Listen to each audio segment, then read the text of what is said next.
Good evening, I'm Esther Githu. It's Friday, September 13th. This is Africa 54. South African activist groups march against gender violence. The United Nations eases the arms embargo in the Central African Republic.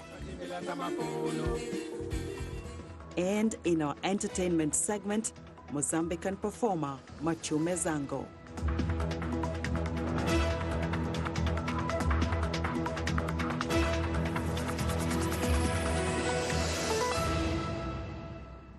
Hundreds of protesters wearing black marched on the Johannesburg Stock Exchange on Friday, demanding that listed companies do more to end gender-based violence in South Africa. Africa 54's Vincent Makori has more. Protest organizer Notles Kozana said that wearing black and holding a moment of silence was not enough to combat violence against women in the private sector, adding that companies didn't have the policies in place to properly deal with the issue. Most incidences of gender-based violence that happen in the workplace come from the private sector, and it remains silent because they don't do anything about it. They don't have the necessary policies within their environment in order to deal with those things. So we want them to do better and not be silent. Like, wearing black and having a moment of silence is not enough for you to do. Like, you need to do more. You've got the money. We know you have the money. So do what you need to do in order to help us fight gender-based violence in this country. The activists also wrote a document called the Santon Shutdown Statement, in which they demanded that corporations amend their sexual harassment policies and contribute at least 2% of their annual earnings to addressing the scourging violence against women and children. The protest comes in response to a number of highly publicized incidents of rape and murder across the country. Obviously, every woman in some way, shape or form has been touched by violence. I myself was raped when I was 18, and it wasn't by someone that anyone would have warned me against. It was by the head boy of a school, and he got 10 A's in matric, and he's gone on to live a perfectly happy, successful life, no matter what I had to say about it. 19-year-old University of Cape Town student Uyenene Murietiana was found raped and murdered in early September, while boxer Alejandro Babylee Jagels was killed in August by a man allegedly serving as a police officer. On Thursday, a police committee announced that the country's murder rose to 3.4% and sexual offense crimes increased by 4.6%. We women with disabilities, most of the times we are forgotten. They don't talk about us, they don't talk about our struggle as women with disabilities. And even now, I'm here to raise the issue, to say, hey women, we are here as women with disability. About 3,000 women in South Africa were murdered in 2018, or 1 every 3 hours, which is more than 5 times higher than the global average, according to the World Health Organization. Vincent Makori, VOA Africa. A Congolese migrant near Mexico's southern border has named her newborn baby after the Mexican president, Andres Manuel Lopez Obrador. Kumba Nsakala Miguelita gave birth earlier this month at the southern Mexico border city of Tapachula, near the country's border with Guatemala. She told the media she named her baby boy Andres Manuel Lopez Obrador because she wanted a local name. Baby Andres Manuel was legally registered at a Tapachula hospital on Wednesday. His mother lives at a migrant camp in the city alongside hundreds of other migrants looking for refuge, both in Mexico and the United States. Many migrants in southern Mexico are of African origin. Data from Mexico's Interior Ministry suggests that migration from Africa this year will break records. Most of the migrants are from Cameroon and the DRC. The aid group No More Deaths brings water into the wilderness along the US-Mexico border in hopes of saving the lives of migrants heading north through the desert. In recent years, however, US authorities have clamped down on the group's activities. Jason Patinkin meets a group of No More Deaths volunteers to find out why they do their work despite threats of legal action.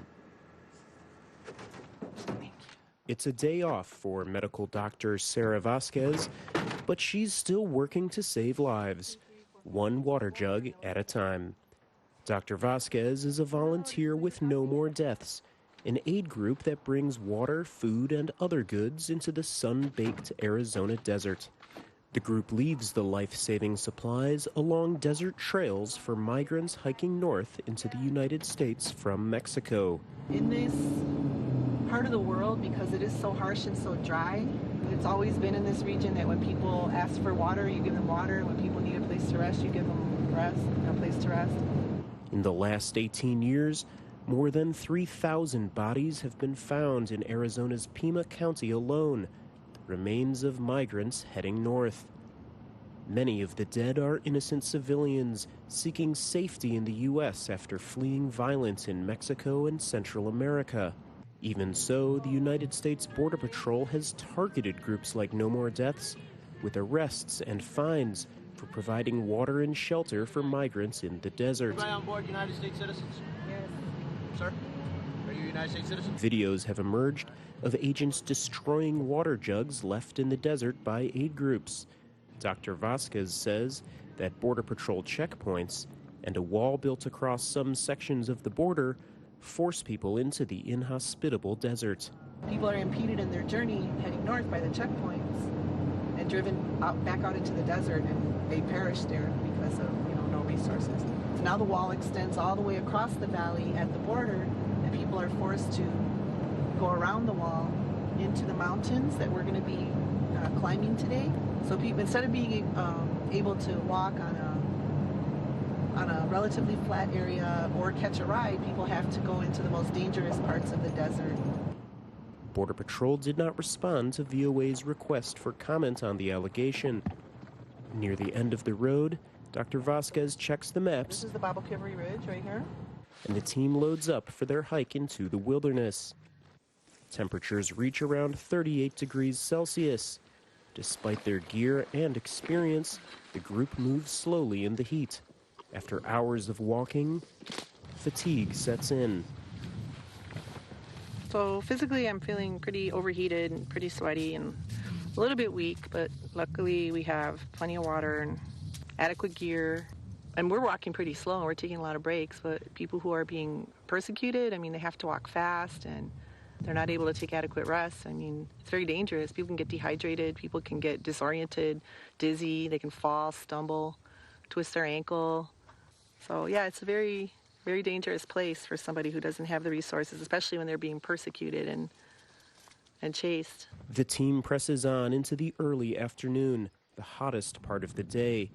At last, they reach the drop point, a shady spot on a ridge called Dead Man's Pass. Empty water jugs prove that thirsty migrants recently found relief here. This particular location is located in an area where many human remains have been found. And so we have brought today water, food, some socks. These are all things that people who are traveling long distances in this difficult terrain will need to basically survive. The motivation for it is to prevent people from dying of thirst. Dr. Vasquez says the threat of arrest or fines won't stop her from bringing water to people in the desert. Because I know it's not wrong. I live here. I feel like it's a responsibility, both political and moral. And there's a history in the borderlands of people helping each other. And if you just tune out the fear and tune out the hatred, and you ask another person what they would do in a similar circumstance, they would do the same thing. So, yeah, I feel like you just can't not do it. For Dr. Vasquez, bringing water to the desert is a day off well spent. Jason Patinkin for VOA News, Dead Man's Pass, Arizona. The United Nations Security Council voted unanimously Thursday to ease the arms embargo on the Central African Republic, where the government signed a peace deal with 14 armed groups. The French-drafted Resolution 2488 came in response to calls by the CAR government. By significantly easing the exemption procedures for weapons, the Council is providing a strong response to the appeal of the Central African authorities, which was reiterated just a few days ago. The resolution that we have just adopted will indeed make it possible to facilitate the re-equipping of the defense and security force of the Central African Republic so that they can contribute to the security of their country and the security of all the citizens of the Central African Republic. Conditions for easing the embargo include limits on the caliber of the weapons security forces can have and banning the sale of or transfer of the weapons. Now, in her first appearance, armed groups are still present across a large part of the Central African Republic and continue to be supplied thanks to illicit flows of weapons and ammunition to a large extent from neighboring countries. It is absolutely crucial that all member states, particularly those in the sub-region, pool their efforts to fully respect the sanctions regime so that it may be effectively implemented in support of peace in the Central African Republic.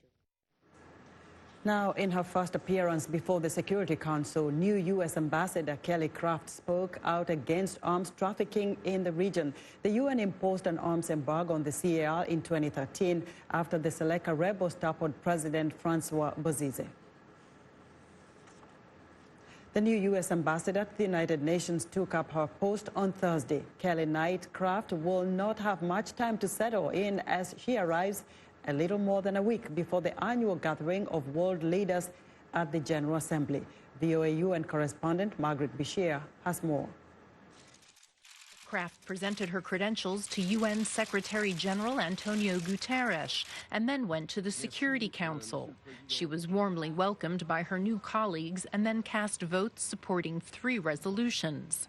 She later told reporters that she is not just President Trump's UN envoy, but also a voice for America's commitment to freedom, democracy, and human rights. In a world marked by humanitarian crisis, the geopolitical challenges, strong American leadership is absolutely critical, and I intend to provide it. I will defend America's values and interests. I will stand by our friends and allies. I will advocate for the poor and the weak. And I will never fail to work with those who genuinely wish to advance the cause of human dignity. A former businesswoman from Kentucky, Craft and her husband Joe, a billionaire coal executive, are well known in Republican circles as major donors and contributed $1 million to President Trump's 2016 presidential run. Trump appointed her as his ambassador to Canada 2 years ago. Her tenure was marked by negotiations for the new U.S.-Canada-Mexico trade agreement. Craft was confirmed for her UN job on July 31st, with a slim majority in the U.S. Senate, where some Democrats complained she lacked adequate foreign policy experience. So, Madam Ambassador, let me be frank. I have deep reservations about your lack of qualifications for such a complex and challenging role.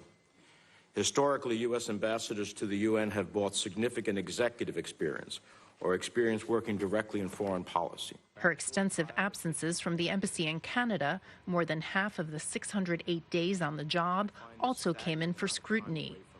Craft has little more than a week before world leaders, including her boss, arrive for the UN General Assembly. Longtime UN observer Richard Gowan says Craft will only play a backseat role at the annual gathering. Her job is to make sure that the president's trip to New York goes well. She won't be doing substantive diplomacy herself. I think Craft will only really be able to make a personal impact in New York once the General Assembly is out of the way, and she can spend a bit more time building relations with other members of the Security Council and important powers at the UN. One of the big topics at this year's meeting will be climate change. Craft's family has ties to the coal industry, and she once told a Canadian interviewer that she believes both sides of the climate debate. Ambassador Craft replaces Nikki Haley, who left her post 9 months ago. Haley held cabinet rank. Craft will not, and cultivated a high political profile. Analysts say Craft is likely to have a more limited role than Haley in setting U.S. foreign policy. Margaret Bashir, VOA News, the United Nations. We're excited to hear what you think about Africa 54. Join the discussion on Facebook. The address is Africa 54. We're also streaming our broadcast live on Facebook. Please watch and share our show with your friends. Also check out our headlines 24/7 on voaafrica.com. Still to come, hot new sounds from Mozambique. We'll be right back.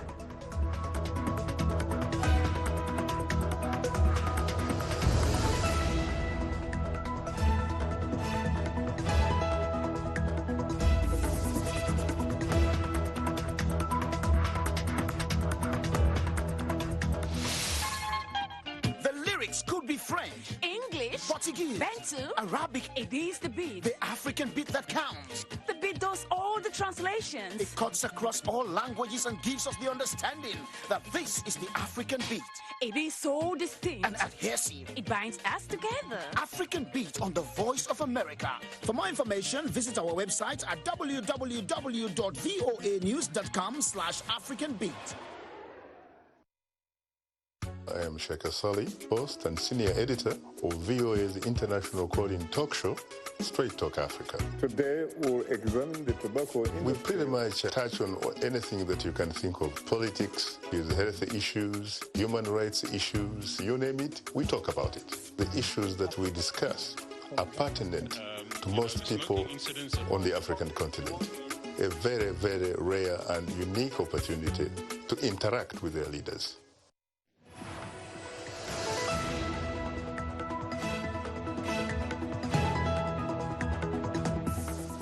I'm Clara Frank, and here's what's trending.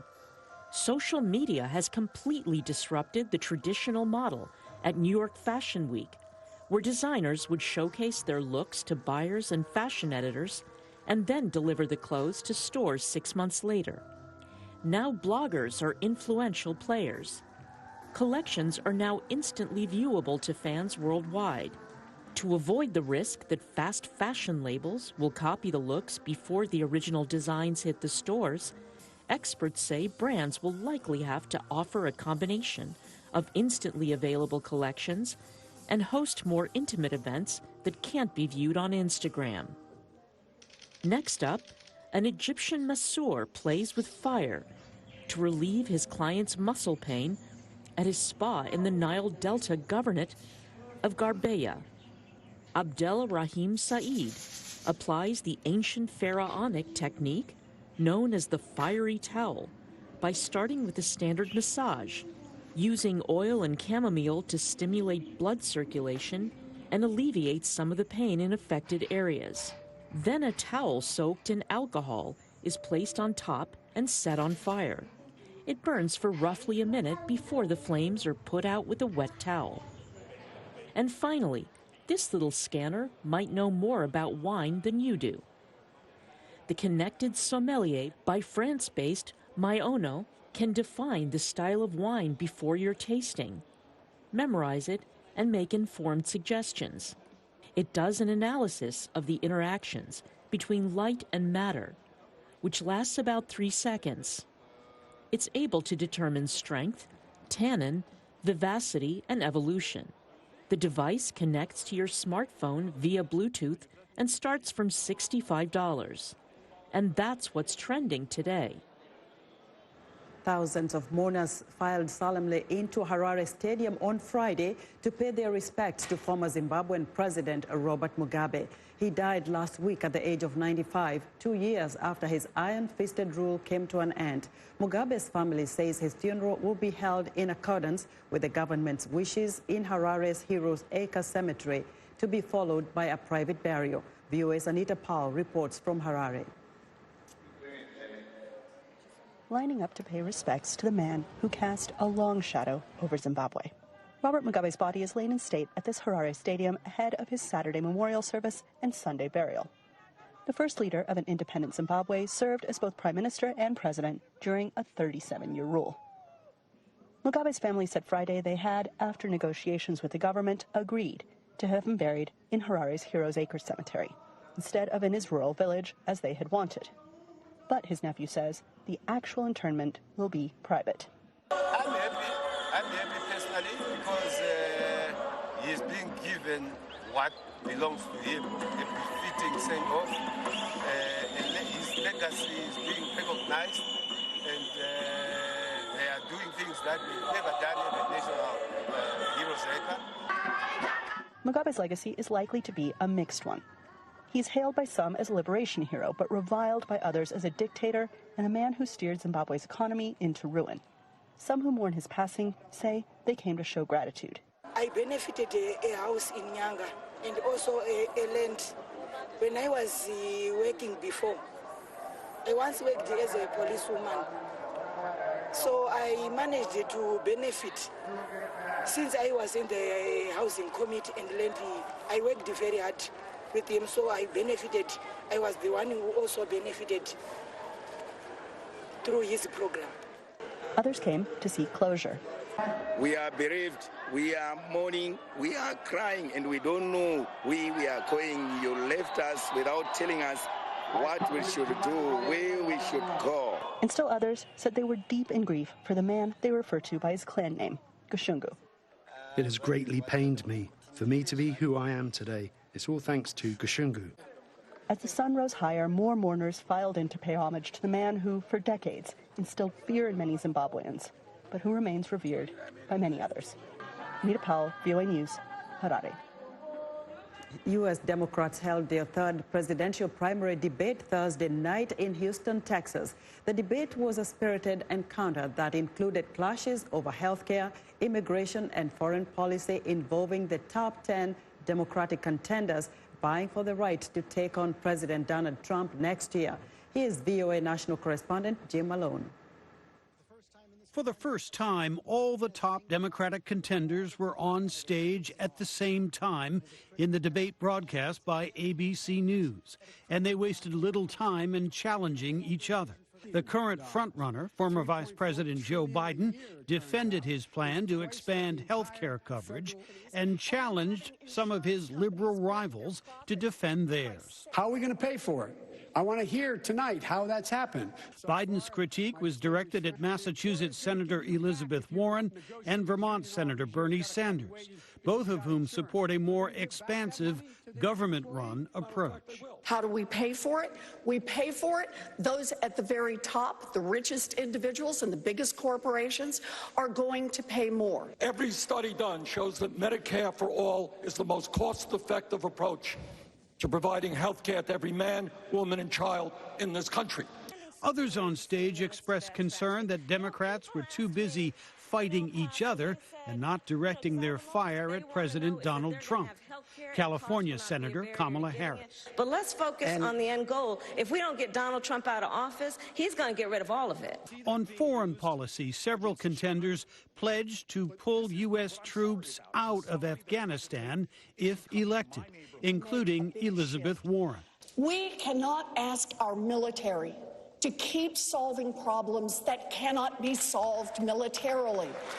We're not going to bomb our way to a solution. A similar view from Joe Biden. It cannot be put together. Let me say it again. It will not be put together. The debate did have some intense moments. At one point, there was a clash between South Bend, Indiana Mayor Pete Buttigieg and former Housing Secretary Julian Castro over whether Democrats should attack one another. This reminds everybody of what they cannot stand about Washington. Scoring points against each other, poking at each other. It's called a Democratic primary election. That's called an election. That's an election, you know? All 10 of the contenders on stage for Thursday's debate on ABC have also qualified for the next debate in mid-October, along with billionaire environmental activist Tom Steyer. Jim Malone, VOA News, Washington.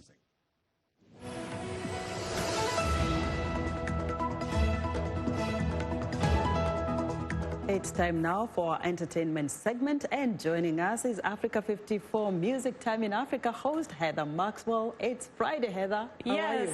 Fine. Thanks, Esther. Happy Friday, everyone. I've just returned from Mozambique, and it's a magical place for music. I met one artist whose life mission is to show that magic to outsiders and to local kids from within his own hometown of Unidad Sets. My name is Machumi Zango. I am a chop speaker and a musician. I come from the background of traditional music. It's dominated by the timbila.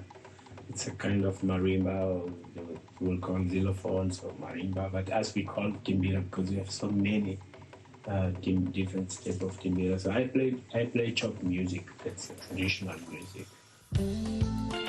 We're in your residence, it's your home, it's a recording studio. You call it Nzango, which is your last name. Yeah. Nzango Artist Residency. Yeah. So tell me about this place. When I was traveling, being on a residence on a many place, I was missing something like, okay, why I can't build something like that home, where my friends can come and then we stay together, we eat together, we record. So then I started to have these ideas of building the house, you know, like, okay, I'm not gonna make something smaller because I have a lot of friends, you know, I'm just gonna try to build something bigger. But this place now has a big impact, and I can feel how much it's important. And so what is your role behind the mixer here? Do you actually also work as the sound engineer while they say a residency finally says, let's record something? Because this is a recording studio, yes. too. We stay here, we're rehearsing, we're recording, and we mix. The studio, it's ready for that. So people come here and we record and we film. I learn a lot of things by great masters, you know. Most of them, they pass away. And what I decided to do is that I should continue the same stories, like the way how we learn how to play, that there was no professors, we was just playing on the street. And then why not to influence the young generation, you know? As you saw today, we just played on the street and we just rehearsing straight there, you know? I become the leader of Unidad Set because I motivate a lot of kids. They didn't go to school. So I ended up like creating like projects that the young kids can travel even to Europe. Just to discover the world, you know, because my first trip, I was 13 years when I did my first trip to Europe, and that opened my mind. So I said, okay, I should do this also for the young people. Because I think it's a beautiful when you can share. You don't just push for yourself, you share with, you know, like today you saw at Unidad Set, we just started to play and everyone came out. Yes. We didn't go to any houses inviting people to come. What is the relationship between dance and music in Chopi music? Where there's a Timbila music, the dance are there. To be a player, first you have to be a dancer. So we have in Chopi 2 words. Kuveta, it means play. Kusinya, it means dance. Kuveta no kusinya, you know, playing and dance. Or kusinya no kuveta, dancing and, you know, playing, you know. So those two things are together. So even though now you live in this area that's close to Maputo and it's with contemporary music, you're still a traditional guy at heart. Yeah. You still want it to be natural and not touristy. Yeah, I know. It's because when you bring how you say, you put culture, you put tourism inside, you know, so then you're not doing it for love, you know.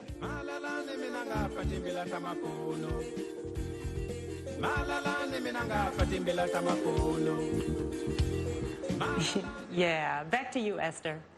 Thank you, Heather. That was great. And have a great weekend, everyone, from Africa 54.